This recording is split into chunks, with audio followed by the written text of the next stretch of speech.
जो नियम है उस नियम की चर्चा करें, क्योंकि सत्संग नित्य है। नित्य सत्संग है तो सत्संग में कुछ ऐसी बात हो जो हमको प्रेरणा दे। बाकी शास्त्रों की बात तो सभी बताते हैं। तो नाम जब हम जपते हैं उस समय हमारे अंदर की भाव क्या होनी चाहिए। कल मैंने कहा था आपसे कि जिसका नाम है वो नामी प्रकट हो जाए हमारे अंदर, नाम लेते ही प्रकट हो जाए। तुलसी बाबा ने कहा, नाम लेत भव सिंधु सुखाए। नाम लेत भव सिंधु, जो जिस भव में हम बंधे हुए ना, जिस सागर में हम डूबे हुए हैं अभी, वो सिंधु, वो सागर नाम लेते ही सूख जाए।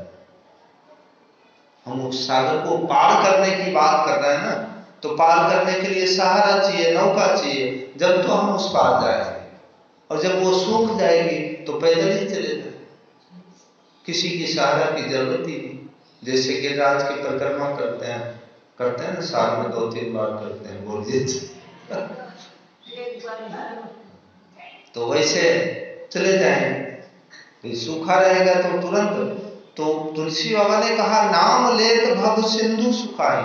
नाम अगर श्रद्धा से, विश्वास से और भाव से लेते हो आप, तो जितने भी दुर्लभ विषय आपके सामने आएगा, जितनी भी समस्या आएगी, आप चलते रहोगे, समस्या आपको देख के भागते रहेगी। एक बहुत बड़े संत हुए, भगवान के रूप थे, और एक डाकू था, उंगली माल डाकू। उसका ये नियम था कि हर एक परिवार से एक एक आदमी आवे, उसका मैं उंगली काटूं और उंगली काट के उसका माला बनाऊं। तो गांव में, बस्ती में ऐसा नियम लगा कि हर परिवार से एक एक दिन एक एक व्यक्ति जाते थे, और जब उंगली काटता ना वो, तो जो वो प्राणी तड़पता, तो उसमें उसको आनंद आता था। उंगली काटता और ये तड़पते तो वो हंसता था, आनंद लेता। भगवान गौतम बुद्ध उस क्षेत्र में गए, और गए तो जिस पहाड़ी के किनारे वो राक्षस रहता था, उसी रास्ते जा रहे हैं। बस्ती वाले ने मना किया कि देखिए वहां एक बहुत बड़ा डाकू राक्षस है, वो सबके उंगली काटता है, उसके डर से इस रास्ते से कोई नहीं जाते। भगवान गौतम बुद्ध की एक विशेषता थी कि नहीं तो यज्ञ बताते थे, नहीं तो अनुष्ठान बताते, नहीं तो व्रत बताते, जिसको भी दीक्षा देते वो ये गौमुखी दे देते थे। गौमुखी बस माला करो आप, और कुछ भी नहीं करना। नाम जप के अलावा और कुछ था ही नहीं उनके पास। और वो हाथ में गौमुखी चल रही है, भगवान गौतम बुद्ध चल रहे हैं, और चलते चलते देखा उस राक्षस ने कि एक मनुष्य आ रहा मेरे तरफ। वो बाहर आया कि चलो आज ही यार इसका उंगली काटेंगे। भगवान चलते जा रहे हैं, चलते जा रहे हैं, उसके नजदीक आ रहे। इनके चेहरे पे कोई शिकन तो है नहीं, कोई डर है ही नहीं, जबकि उसके पास जो भी जाता था डरते हुए जाता था, और वो आनंदित होता था, खुश होता था। डर देख के, मनुष्य के डर देख के वो खुश होता कि मेरे से डर रहा है। लेकिन ये तो अपने आनंद में जा रहे हैं बालक। जब थोड़ी दूर रह गए तो उसने आवाज लगाया, तुम कैसा पागल मनुष्य है, मुझसे डर नहीं तुमको? भगवान गौतम बुद्ध ने कहा, मृत्यु निश्चित है, मरना निश्चित है, इसको कोई नहीं टाल सकता है। किसी ने टाला क्या अभी तक? खूब धन कमा लिया, खूब पैसे कमा लिया कि वे 100-200 साल और बचे, ज्यादा से ज्यादा 2 दिन वेंटिलेटर पे रख सकते हैं, और तो क्या कर सकते? वो भी बोलती बंद हो जाती है, बोल नहीं सकते हो। भगवान ने कहा कि देखो मैं डरता भी हूं, और डरना किससे, मैं तो खुद ही बल हूं। जैसे जैसे नजदीक गए वैसे वैसे वो उसके अंदर जो डराने की भाव थी, जो उसके अंदर राक्षस बैठा था, इनकी भाव देख के वो राक्षस उसके शरीर से निकल गया। नाम चल रही है भगवान के हाथ में, हर समय गौमुखी होता था और माला चलते रहता था। भगवान ने कहा कि तुम गलत करता है, तुम जो कर रहे हो वो गलत कर रहे हो। किसी प्राणी को दुख देना हमारे हाथ में नहीं है। कोई नहीं सुख दुख कर दाता, निज कित कर्म भोग सब भ्राता। सुख दुख के दाता कर्मों के आधार पे तुम कर्म बंधाने वाले या तुम फैसला करने वाले कौन हो? तुम अपने लिए ये पाप की घड़ा भर रहे हो, इसलिए इस कर्म को छोड़ दो। और भगवान के दर्शन से ही उसकी वो सारे कर्म उसी समय त्याग कर दिया और भगवान के शरण में आ गया। जी ये भगवान ने कैसे किया? नाम जप से किया। भगवान गौतम बुद्ध ने नाम जप से किया। इसीलिए नाम जब हम जपें तो बिल्कुल श्रद्धा से, नाम में कभी ये संशय नहीं कि कृष्ण अलग है, राम अलग है, राधा अलग है, शिव अलग है, सब एक है। नाम सब परमात्मा की है। क्योंकि जब सृष्टि हुई उस समय सबसे पहले शब्द ही आया, और जो शब्द हम पकड़ लें वो शब्द परमात्मा की है। और सुख दुख तो हमारे प्रारब्ध से बनते हैं, उसको भोगना पड़ेगा। नाम जब हम अभी कीर्तन करते हैं हरे राम हरे कृष्णा, इसमें एक बार में 16 नाम आता है जी। और आप 108 बार करें तो 7 बार करने से 112 बार, 112 नाम। 7 बार हरे राम राम राम हरे हरे, हरे कृष्णा हरे कृष्णा हरे। तो ये 7 बार करने से 112 होगा।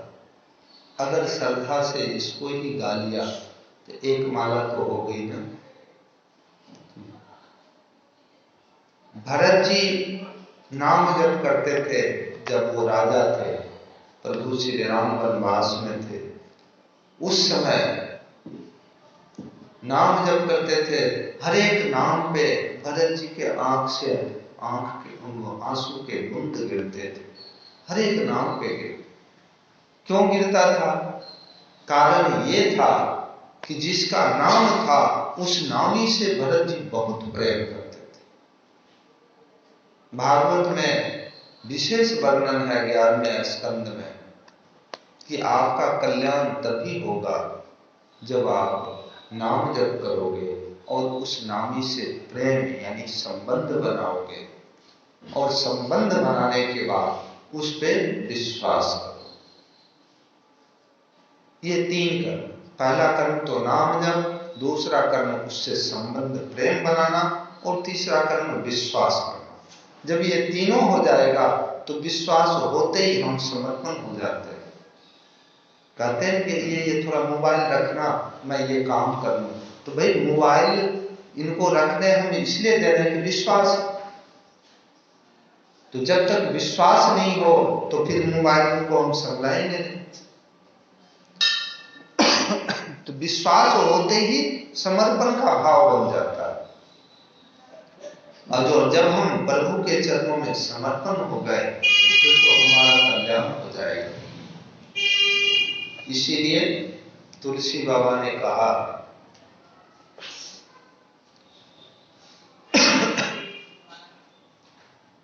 मम गुण गावत पुलक शरीरा, दर दर नयन बहे बहनीरा। मम गुण गावत पुलक शरीरा, दर दर नयन बहे बहनीरा। श्री राम जय जय राम, श्री राम जय जय राम। मम गुण गावत पुलक शरीरा, नाम लेते ही शरीर उसका हो जाए जिसका हम नाम ले रहे हैं। आप लोग तो वृंदावन गए, मथुरा गए जी, हम तो गए नहीं, हम कथा पढ़े हैं। गोपी के आंख के आंसू नहीं सूखते थे जब कृष्ण वृंदावन से मथुरा आ गए। क्या स्थिति थी गोपी की, क्या स्थिति थी राधे रानी की। हर समय आंख में आंसू और कृष्ण, होंठ पे तो कृष्ण और आंख में आंसू। क्या कारण था? कृष्ण रोटी दे रहा था क्या? कृष्ण से सबने शादी कर रखी थी? नहीं, कृष्ण किसी को रोटी नहीं दिया।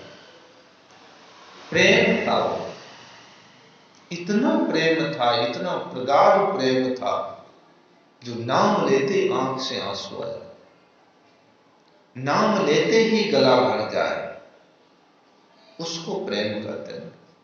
उसका नाम मेरे मुख से निकल नहीं पावे, अंतर आत्मा में ही रह जाए, उसको प्रेम कहते हैं। ऐसा प्रेम जब मेरे अंदर जग जाएगा, उसके बाद तो संबंध जरूर बन जाएगा उससे। और संबंध बनेगा तो जिससे जिससे संबंध बनता है, हमारे घर में जब कोई आयोजन होते हैं तो मैं उनको ही फोन करता हूं, दूसरे को फोन नहीं करता। मोहल्ले में तो बहुत लोग, लेकिन शादी में लोग ज्यादा से ज्यादा 1000 कहानी क्यों छपवाते हैं? अगर पूरे मोहल्ले से मतलब है, पूरे समाज से मतलब है, तो एक ही बार में पूरे समाज को निमंत्रण नहीं। हमारे जिनसे संबंध है हम उनको ही कंकु पत्री देते हैं, दूसरे को नहीं देते। तो ऐसे हमारे जब उससे संबंध हो जाएगा तो वो कंकु पत्री भिजवाएगा हमको, और हमारे कंकु पत्री को स्वीकार करेगा। लेकिन संबंध नहीं है तो वहां अलग आयोजन हो रहा है, हम इधर दाल बाटी चूरमा अलग ही जीव रहे हैं, बोलिए चार। इसलिए संबंध बहुत ही जरूरी है। भगवान ने ललिता भक्ति में बताया कि 9 प्रकार की भक्ति है। श्रवण, कीर्तन, पाद सेवन, संत मिलन, संत की सत्संग, नित्य लीला की कथा, अर्चन, बंदन, साख्य भाव, सखा का भाव, और अंत में कहा समर्पण। नहीं कुछ हो, कुछ नहीं आता है, तुम बहुत आलसी हो, कुछ नहीं कर सकते हो ना, तो तुम अपने आप को भगवान को चढ़ा लो, बोलिए चार प्रार्थना। 10 तरह के आइटम लाने से अच्छा है खुद ही भगवान के चढ़ जाओ, आप समर्पण हो जाओ। बस जो भी करना भगवान के लिए करना, जो भी करना भगवान के प्रेरणा से करना है।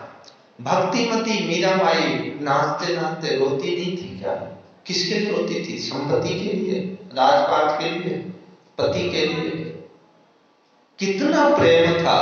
जब तो वो प्रभु में समा गई, सायुज मुक्ति कहते हैं उसको, जो प्रभु के शरीर में समा जाए उसको सायुज मुक्ति यानी प्रभु में मिल गया, वो मुक्ति मिली। और वो इसी क्षेत्र की थी, बहु भक्तिमती मीराबाई। तो प्रेमा भक्ति इसको कहते हैं। और जब तक हमारे अंदर प्रेम नहीं जगेगा तब तक भक्ति संभव नहीं है, क्योंकि भक्ति कृपाण की धार, भक्ति तलवार की धार, और उस धार को प्रेम ही काट सकता है, दूसरा कोई नहीं काट सकता। प्रेम से तलवार की धार भी कमजोर हो जाए और उसको हम पार कर सकते हैं। प्रेम होते ही हमारे अंदर वैराग प्रकट होता है और वैराग प्रकट होते ही परमात्मा के जानने का ज्ञान विज्ञान प्रकट हो जाता है। जब हमारे अंदर ये ज्ञान विज्ञान प्रकट होगा उसके बाद तो हम प्रभु में और मेरे में एकता हो जाएगी, ब्रह्म और जीव की एकता। अभी हम शरीर में हैं, शरीर को ही अपना मानते हैं, शरीर के अलावा और किसी को नहीं मानते। है मेरे तो कमर दुखे कटे जाऊं सत्संग में, क्योंकि कमर को अपना माना, सत्संग को अपना नहीं माना। है 2 दिन नहाया नहीं, कहा मंदिर जा रहे, क्योंकि तबीयत से नहीं। यानी शरीर आपकी है, परमात्मा आपकी नहीं। तो जब तक आप शरीर को अपना मानते रहेंगे, परमात्मा से दूरी बना के रखेंगे, तभी तक आप दुखी रहेंगे। जब शरीर से बाहर आ जाएंगे उस दिन आप सुखी हो जाएंगे, उस दिन इस संसार के सबसे बड़े धनवान हो जाएंगे। वो मेरे चार इसीलिए संतों का कहना है कि श्वास श्वास में हरि भजो, बिरथा श्वास जरी को, ना जाने किस श्वास में आवन हो ये न हो। पता नहीं कब श्वास रुक जाएगा और पूर्णाहुति हो जाएगी, राम नाम सत्य हो जाएगा। इसलिए शरीर छूटना निश्चित है। शरीर छूटना जब निश्चित है तो पहले ही छोड़ देना, बाद में क्यों छोड़े। शरीर हमसे कोई छीनेगा, जिससे पहले हम शरीर अर्पण कर दे। छीनेगा जरूर, एक दिन आएगा यम के दूत और छीन के ले जाएगा, शरीर यही रह जाएगा, शमशान में जला देंगे उसको।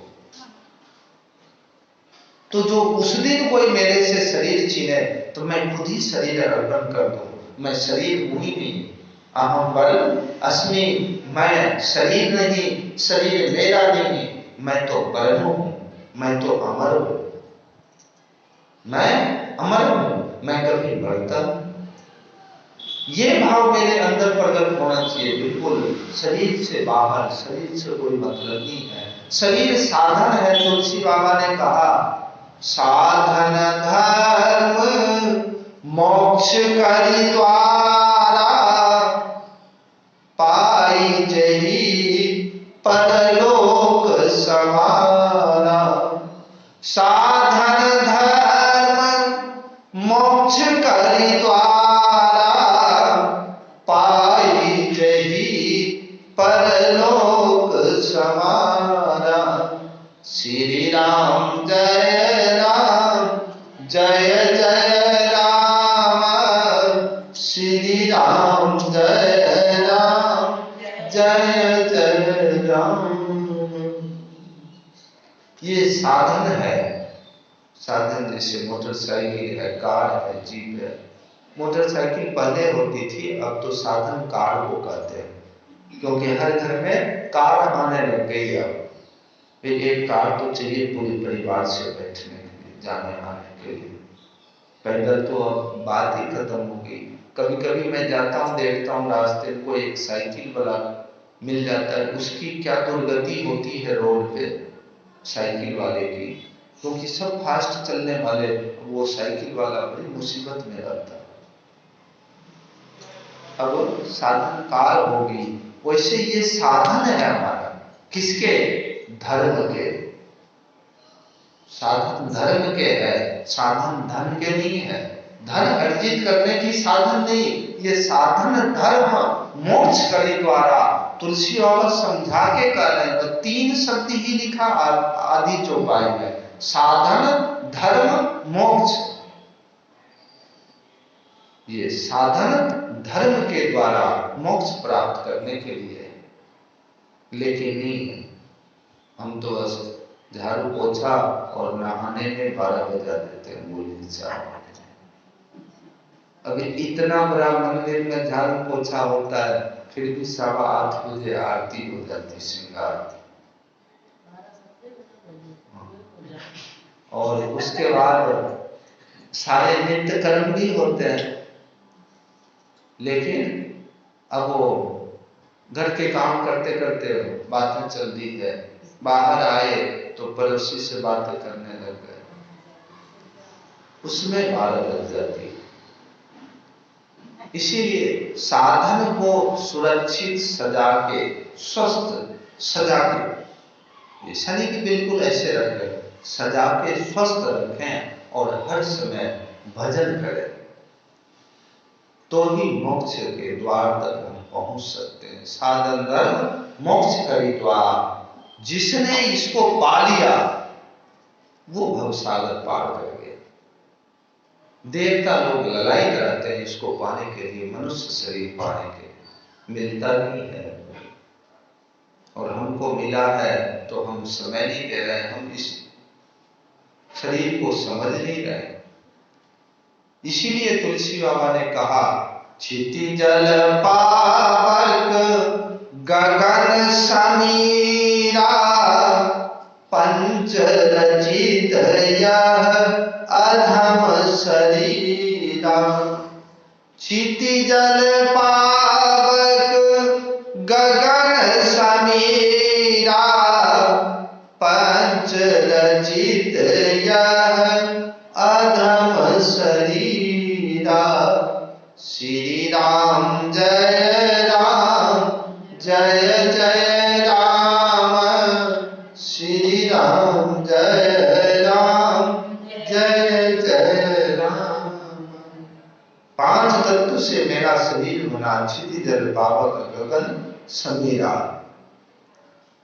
और इसी 5 तत्व से सभी का शरीर बनता है, एक छोटा सा जीव का भी, और ये इतना बड़ा जीव का भी, हाथी का भी, पशु पक्षी का भी, जलचर थलचर नभचर, सबका 5 तत्व से बन रहा है। लेकिन सबका शरीर किसी न किसी काम आ रहा है, और मनुष्य का शरीर अधम है, तुलसी बाबा कह रहे हैं। पंच रचित या अधम शरीरा, ये शरीर अधम है। इसलिए अधम है कि हम साधन धर्म मोक्ष के द्वारा इस साधन को धर्म में नहीं लगा रहे, मोक्ष की द्वार नहीं ढूंढ रहे हैं, उस द्वार तक पहुंच नहीं पा रहे हैं। इसलिए ये शरीर अधम है।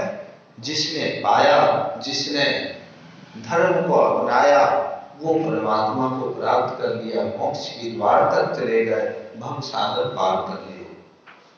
भक्तिमती मीराबाई ने पाए, भक्त प्रहलाद, भक्त ध्रुव,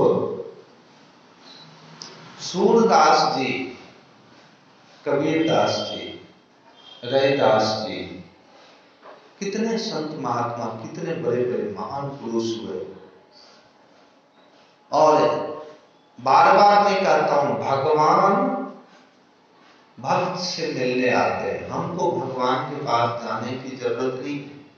हम भजन करेंगे और एक दिन जब हमारा भजन करते करते पुण्य उदय होगा, परमात्मा खुद ही आ जाएगा, हमको कहीं जाने की जरूरत नहीं।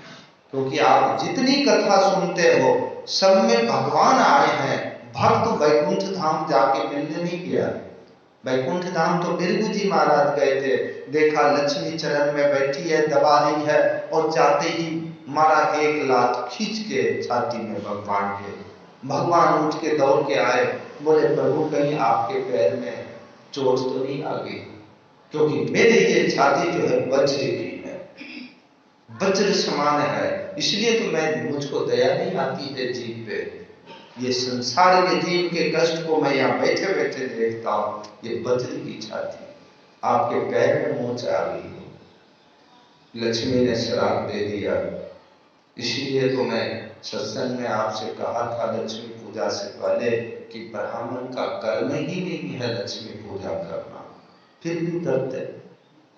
लक्ष्मी पूजा ब्राह्मण को नहीं करना चाहिए, क्योंकि लक्ष्मी मानती ही नहीं है, क्यों करो आप। उन्होंने श्राप दे दिया था कि तुम बुलाओ तो भी नहीं आओ। लेकिन हमारे बिरजू जी महाराज थे, उन्होंने भी कहा कि लक्ष्मी सुन, मैं तुमको वेश्या की तरह नचाते हुए लेके आऊं। और क्यों ब्राह्मण के घर धन नहीं होता है क्या? और धन उसी लक्ष्मी का तो धन है, तो सीधे नहीं आएगी तो ऐसे आएगी और आती है। लेकिन जो प्रथा ये है अपने लक्ष्मी पूजा उसमें ब्राह्मण के लिए नहीं बताया गया, तो इसीलिए भगवान चल के आते हैं, भक्त से मिलते हैं। भक्त भगवान से मिलने नहीं जाता। चलो ज्यादा समय हो जाएगा तो ये बाई नाराज हो जाएगी कि भजन नहीं सुनाया, भजन नहीं सुना, आज तो भजन ही नहीं सुना, इसलिए बोल देता हूँ।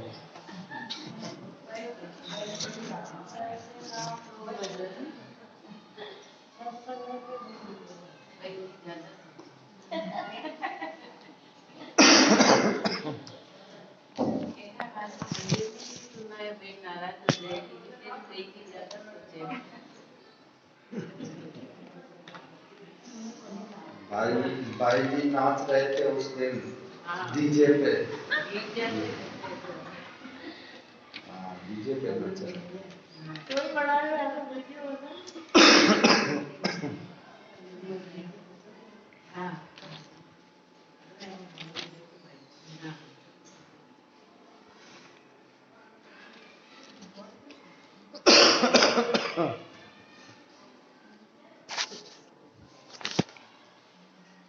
बोलिए सतगुरुदेव भगवान की।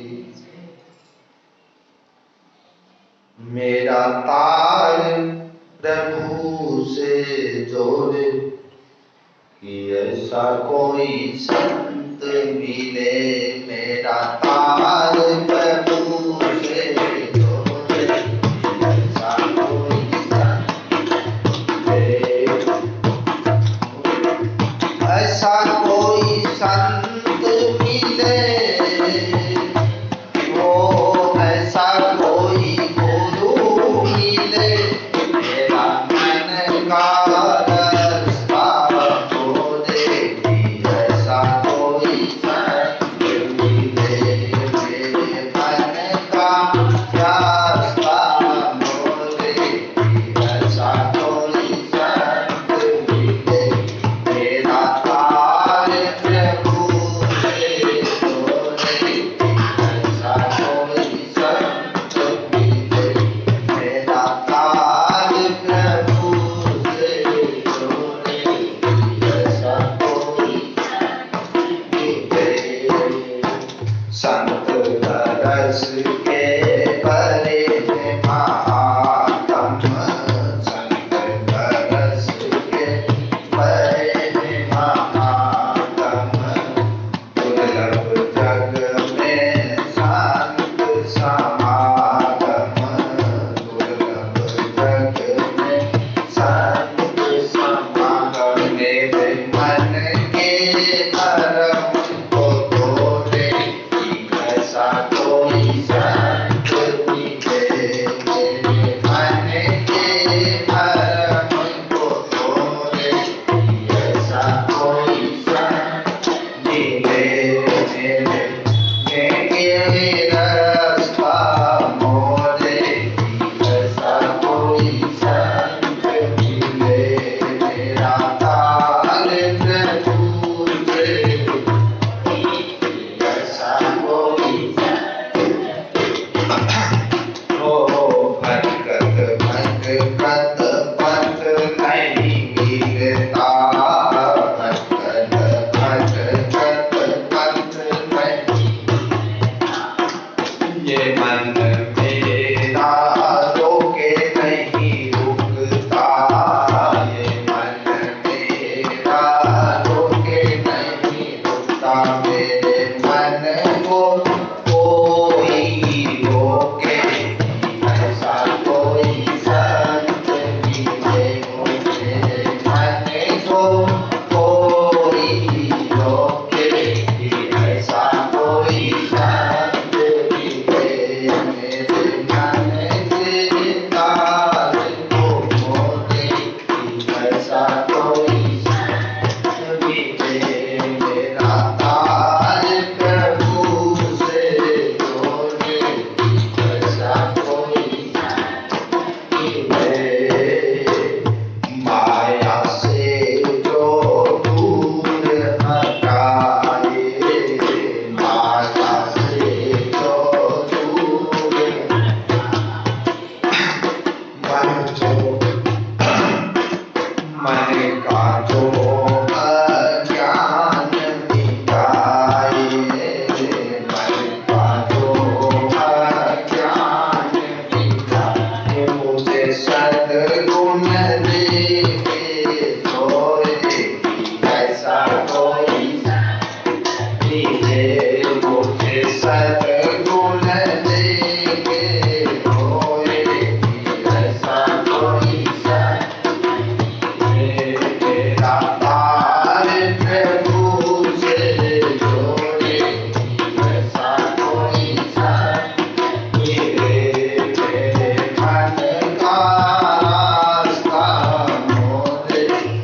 कहते हैं कि संत मेरे मुकुट मणि, मुकुट में जो मणि लगी हुई है ना, वो संत है, भगवान के मुकुट की मणि। इतना ऊंचा पद दिया संतों का। और दूसरे में ब्राह्मण, समाज के अंदर ब्राह्मण और सभी मनुष्य के अंदर संत। किसी भी समाज में संत हो, उनका सम्मान करें, उनसे आशीर्वाद। उसमें जहां संत होते हैं वहां समाज नहीं होते। जाति ना पूछो संत का, संत का कोई जाति नहीं होता। जाति तो हमने बनाया ना, संत तो भगवान है, भगवान की कौन सी जाति है? इसीलिए संत की कोई जाति नहीं होती। किसी भी प्रथा के, किसी भी धर्म के संत मिले तो समझ ले भगवान मिल गए। एक भक्त बता रहा था कि बारात में हमने जो आनंद लिया,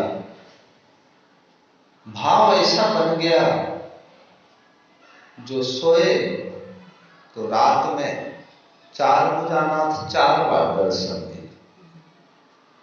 कितने बार? 4 बार दर्शन दी 4 भुजानाथ ने रात में। बोला अच्छी बात। देखो बारात में शुरू से लास्ट तक, अंत तक, वो एक दिन पहले भी जो भी है, जैसे वो भाव से लगा हुआ था। और भगवान में श्रद्धा जगी और सोया तो स्वप्न में भगवान को और अलग अलग रूप में देखा। तो बता रहा था ऐसे ऐसे दर्शन। ये जब तक हम अपने मन को प्रभु के चरणों में नहीं लगाएंगे, तब तक ये दर्शन नहीं होती है। और दर्शन इसी तरह होते हैं। कभी आप ये मत सोचना कि शरीर के द्वारा, शरीर लेके भगवान आएंगे और मुझको दर्शन देंगे। शरीर तो है ही नहीं। बिनु पग चले सुने बिनु काना, कर बिन कर्म करे बिनु नाना। उसके नहीं तो हाथ है, नहीं तो पैर है, नहीं तो नाक है, नहीं तो मुंह है, नहीं तो आंख है, लेकिन सब कुछ करता है, सब कुछ देखता है, सारे कर्म वो करता है। चलता भी है, उठता भी है, बैठता भी है, सोता भी है।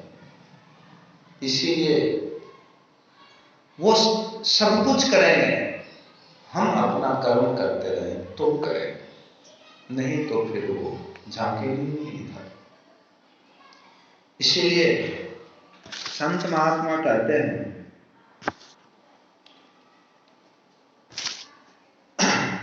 हंस विद्यायां विज्ञाय मुक्तो यत्नं करोति यः, स नभो भवच्छनैः नायेव क्षुण्णं वृत्तिं करिष्यति। हंस विद्या अर्थात हंस मन, हंस मात्र साधन प्रणाली, हंस योग न जानकर जो मुक्ति हेतु अनन्य अनन्य चेष्टा करते हैं, उनकी चेष्टा उन मूर्खों जैसी है जो आकाश भक्षण से भूख मिटाने की व्यर्थ इच्छा कर। यहाँ संत कह रहे हैं, ये सूत संहिता की चर्चा कर रहा हूं मैं। सूत संहिता की श्लोक है और ये कह रहे हैं यहाँ संत भगवान कि हंस विद्या 24 अवतार, भगवान विष्णु के 24 अवतार। सारे अवतार की कथा नहीं हो पाती है भागवत में, क्योंकि उतना समय नहीं होता है। 7 दिन 3 घंटे, ठीक उसमें 27 तो आयोजन है। हंस अवतार लिया एक बार ब्रह्म लोक के अंदर। ब्रह्मा जी को भी संशय हो रही थी, क्योंकि ब्रह्मा जी उत्पत्ति हुई, सृष्टि हुई, लेकिन इस बात को वो समझ नहीं पाए, नारायण को जान नहीं पाए, तत्व से परमात्मा को नहीं जान पाए। नारद जी थे, सभी देवगण थे, उसमें संशय हो गई। प्रभु हंस रूप में प्रकट हो गए और हंस रूप में प्रकट होके जो अमर कथा है वो प्रभु ने ब्रह्म लोक में सुनाई। वही अमर कथा नारद जी ने वेद व्यास भगवान को सुनाया और फिर वेद व्यास भगवान ने वो 4 श्लोक से ही भागवत के 18 श्लोक लिखा। 4 श्लोक से 18 श्लोक। तो हंस मंत्र यानी कि उस अमर कथा के जो परमात्मा है, जो देवता है, उनको जानना, वो हंस है। हंस क्या है? ज्ञान स्वरूप है। हंस जैसा निर्मल, हंस जैसा ज्ञानी कोई पक्षी नहीं है, कोई जीव नहीं। इसलिए तुलसी बाबा ने भी जगह जगह रामचरितमानस में चर्चा की हंस की। सभी उपनिषद शास्त्र में हंस की चर्चा होती है और हंस परमात्मा को बताता है। तो कहते हैं कि हंस विद्या अर्थात हंस मात्र साधन प्रणाली, हंस योग ना जानकर जो मुक्ति होती, जो उस तत्व के योग को नहीं जानता, 5 तत्व, 25 प्रकृति, 5 प्राण, 10 उपप्राण, 10 इंद्रियां, मन, चित्त, बुद्धि, इस सारे विषय को जो नहीं जानता, जो अपने शरीर को नहीं जानता, वो दूसरे को क्या जानेगा? आप अपने शरीर को ही नहीं जानते, मैं कौन हूं यही नहीं जानते हो। बस कोई बोले मैं तो सुनारों हूं, कोई बोले मैं तो बामना थे, बामना में भी बोले मैं तो सिखवाला थे, मैं तो दायमा थे। अरे तुम किसी के नहीं हो, तुम तो ईश्वर अंश जीव अविनाशी, कभी नहीं मिटने वाला ईश्वर का अंश हो। फिर ये बीच में ये थारी मारी कहां से आ गई? इस थारी मारी से ऊपर उठ के हमको हंस विद्या प्राप्त करना है।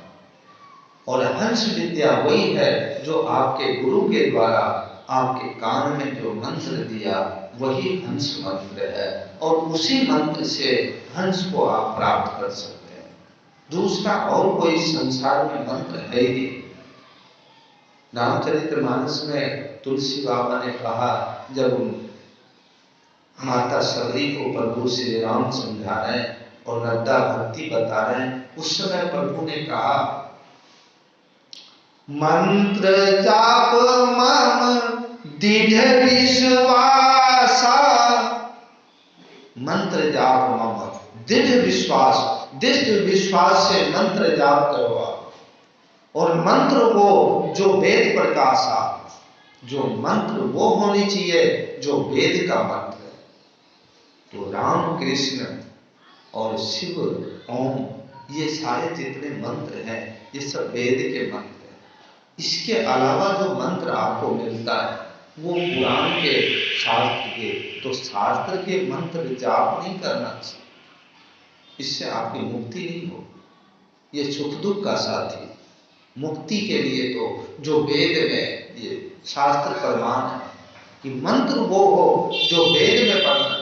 हनुमान जी का वर्णन है वेद के अंदर कि जब जगदीश अवतार लेगा नारायण पूर्ण ब्रह्म रूप में, उस समय शिव एक अपना रूप धारण करेंगे जो बंदर का स्वरूप है। तो जिनकी चर्चा वेद में आई है, नारायण की चर्चा वेद में आई, राम की चर्चा वेद में आई, कृष्ण की चर्चा वेद में, राधा की चर्चा वेद में है, तो उसका नाम ही आपका कल्याण करेगा, दूसरा नाम आपका कल्याण नहीं करेगा। हंस विद्या वो है, और उसके द्वारा, हंस विद्या के द्वारा उस नाम के महत्व को समझ जाओगे आप, उस तत्व को, उस हंस को समझ जाओगे जिसमें कहीं कोई दाग नहीं है, बिल्कुल निर्मल है, कहीं कोई राग नहीं है, कहीं कोई दोष नहीं है, नहीं गुण है, नहीं तो अवगुण है। हम कहते हैं निर्गुण और सगुण, कुछ भी नहीं उसमें, नहीं तो सगुण है वो, नहीं तो निर्गुण है। हम मानते हैं सगुण और निर्गुण, बाकी वो तो एक रस में है, एक विषय। उस तत्व को जानना, उस परमात्मा को जानना ही हंस विद्या है। और जब तक हम हंस विद्या नहीं जानेंगे, तब तक हमारी मुक्ति की मार्ग नहीं मिलेगी। मुक्ति की मार्ग हमको तभी मिलेगी जब हम हंस विद्या जानें। और हंस विद्या जानने के चक्कर में टाइम आउट हो जाएगा, फिर भक्त नाराज हो जाएंगे, दूसरे दिन सत्संग में आएंगे, बोले चाहे हो जाता, मेरे ये ज्ञान की सागर है, और चलते रहता है, चलते और समय जवाब दे रहा है, क्या करो। ठीक इसीलिए, और सूर्यास्त भी जल्दी होने लग गया। गर्मी का समय हो तो 6 साढ़े 6 बजे तक भी चलो, कोई दिक्कत नहीं। फिर कल चर्चा करेंगे इस पे, और आज सत्संग को यहीं विराम करके एक भजन बोल दूंगा।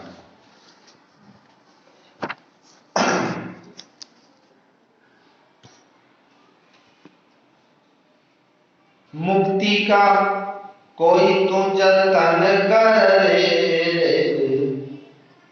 मुक्ति का कोई तू जतन करे, रोज थोड़ा थोड़ा हरि का भजन करे, रोज थोड़ा थोड़ा हरि का भजन करे।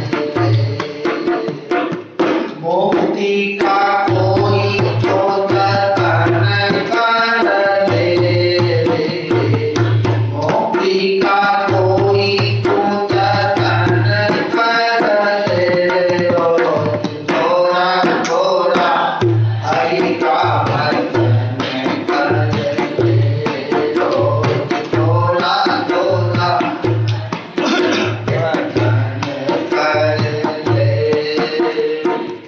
भक्ति करेगा तो बड़ा ही सुख पाएगा, भक्ति करेगा तो बड़ा ही सुख पाएगा, भक्ति से